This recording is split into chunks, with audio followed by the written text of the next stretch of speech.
Hi, my name is Jacklyn Alencewicz, and this research was completed with my colleagues Bridgette Buckalew, Angelica Vecchio, Dr. Evan Matthews, Dr. David Phillips, and Dr. Peter Hosick of the Exercise Science Department in Montclair State.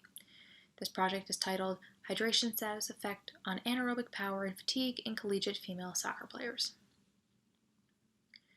Prior research investigating the effect of hydration status on anaerobic performance has elicited equivocal results.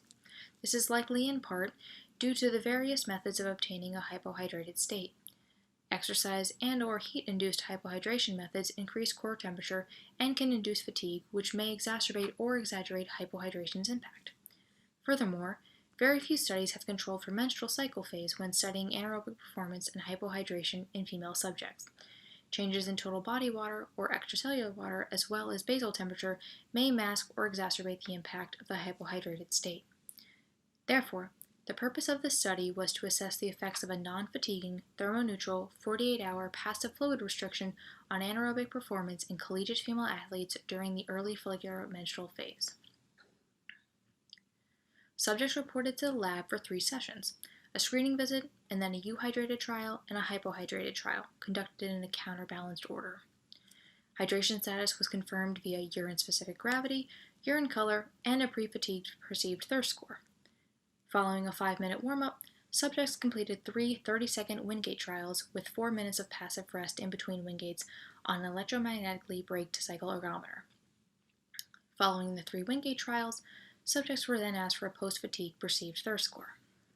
For our stats, the hydration assessment variables, urine-specific gravity, urine color, and perceived thirst scores were compared via paired t-tests between conditions. The anaerobic performance variables, anaerobic capacity, peak power, anaerobic power, and fatigue index, were compared between conditions by a 2x3 by NOVA, as well as with change scores and Cohen's d-values given our small sample size. We observed significant differences between conditions in urine-specific gravity, urine color, and pre-fatigue thirst scores, which illustrated that the non-fatiguing thermoneutral fluid restriction was effective at achieving a hypohydrated state. Additionally, we observed significant differences and a strong effect size in anaerobic capacity between conditions.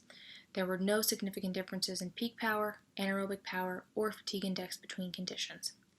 These preliminary findings suggest that hypohydration induced via a non-fatiguing thermoneutral fluid restriction may adversely impact average anaerobic power during repeated anaerobic performance in collegiate female soccer players during the early follicular phase of menses.